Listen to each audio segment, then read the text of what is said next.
Bonjour à tous, j'espère que vous allez bien. Aujourd'hui, sur French Academy Tamil, vous allez apprendre des phrases très utiles en français. அனைவருக்கும் வணக்கம். இன்றைய French Academy Tamil வீடியோவில் நாளாந்த உரையாடல்களுக்கு தேவையான French வாக்கியங்களை பார்க்க போகின்றோம். இந்த வாக்கியங்களை திரும்ப திரும்ப கேட்டு ஞாபகத்தில் வைத்துக் கொள்வதன் மூலம் உங்களுடைய உரையாடல்களின் போது பயன்படுத்தி கொள்ள முடியும். ஃப்ரெஞ்ச் அகாடமி தமிழ் சேனலுக்கு சப்ஸ்கிரைப் செய்யாதவர்களாக இருந்தால் மறக்காமல் சப்ஸ்கிரைப் செய்து அருகில் வரும் பெல் பட்டனை கிளிக் செய்யுங்கள். ஒனிவா. முதலாவதாக, ஏன் இன்றைக்கு நீ தாமதமாக வந்தாய் என்று கேட்டால் அதற்கு நாம் இன்று காலை என்னுடைய அலாம் அடிக்கவில்லை என்று சொல்வோம் அல்லவா? இதனை ce matin mon réveil n'a pas sonné. Ce matin, இன்று காலை, mon réveil, என்னுடைய அலாம், n'a pas sonné, அடிக்கவில்லை.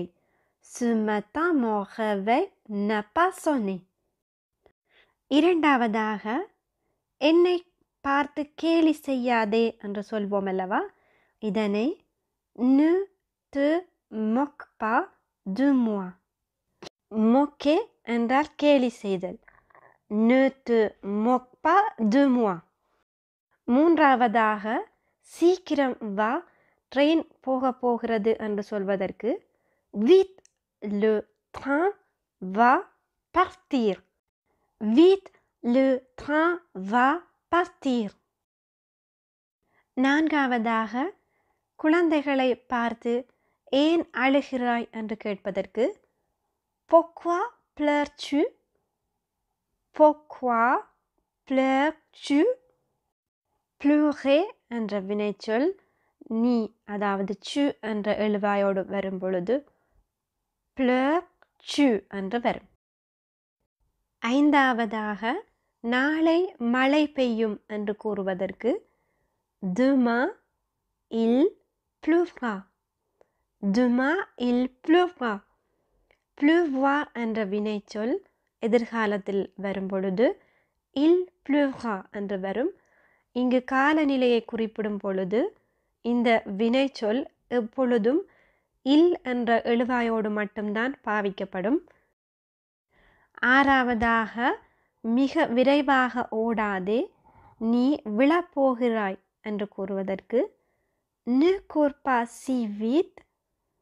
ne cours pas si vite, tu vas tomber. cours pas si vite, tu vas tomber. இந்த வாக்கியத்தில் courir என்ற வினைச்சொல் ஏவல் வினையாக வருகின்றது.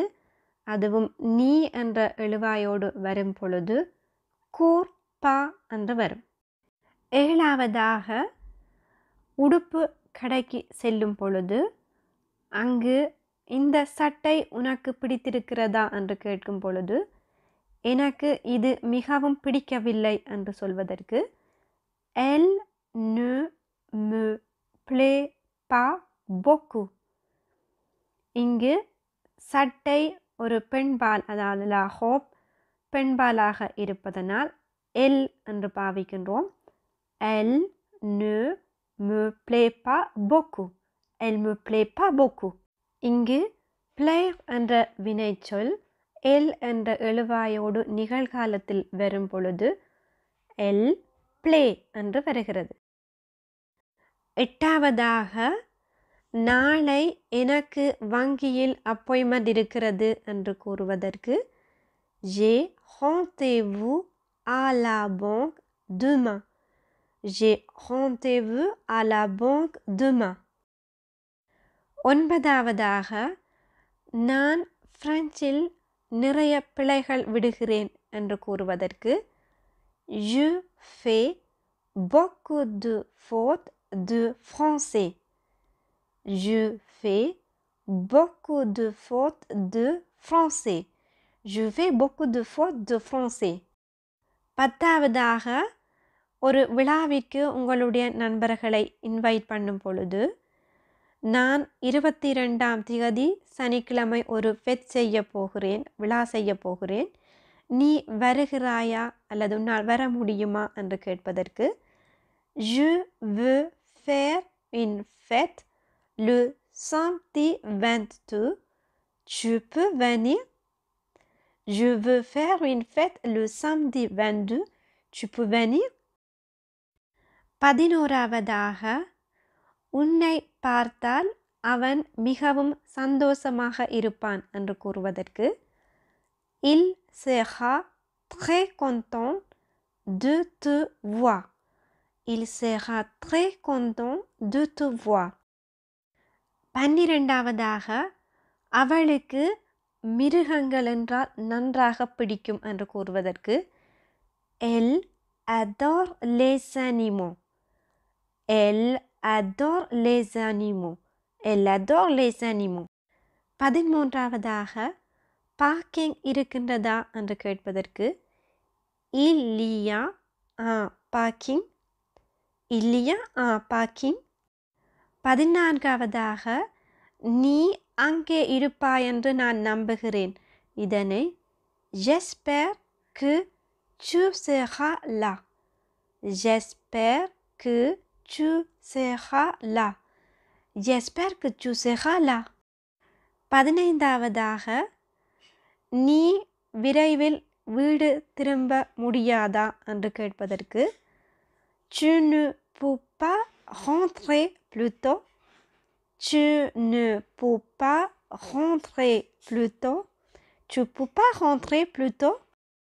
16வதாக யாருடைய வீட்டிற்கும் உங்களை சாப்பிட அழைக்கும் பொழுது நான் என்ன கொண்டு வர முடியும் என்று கூறுவதற்கு Qu'est-ce que je peux apporter? Qu'est-ce que je peux apporter? 17வதாக நான் 11 மணியளவில் வந்தால் ஓகேயாக இருக்குமா என்று கேட்பதற்கு Ça va si j'arrive vers 11h? Ça va si j'arrive vers 11h? 18வதாக இன்று மாலை நான் கொஞ்சம் தாமதமாக வீடு திரும்புவேன். இதை சொல்வதற்கு Ce soir je rentre un peu tard. Ce soir je rentre un peu tard. 19வதாக உங்களை வீட்டில் கடைக்கு சென்று பொருட்கள் வாங்க சொல்வார்கள்.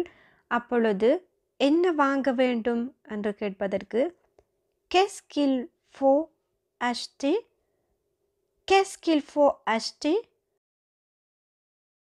20வதாக நான் உங்களுடைய வீட்டிற்கு கீழ் காத்திருக்கின்றேன் என்று கூறுவதற்கு Je vous attends en bas de chez vous.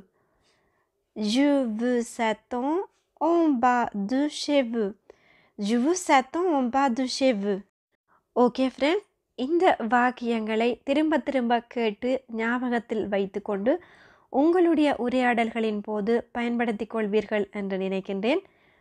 இந்த வீடியோ உங்களுக்கு பிடித்திருந்தால் லைக் செய்யுங்கள், உங்களுடைய நண்பர்களோடும் பகிர்ந்து கொள்ளுங்கள். அடுத்த ஒரு வீடியோவில் சந்திக்கும் வரை நன்றி, வணக்கம்.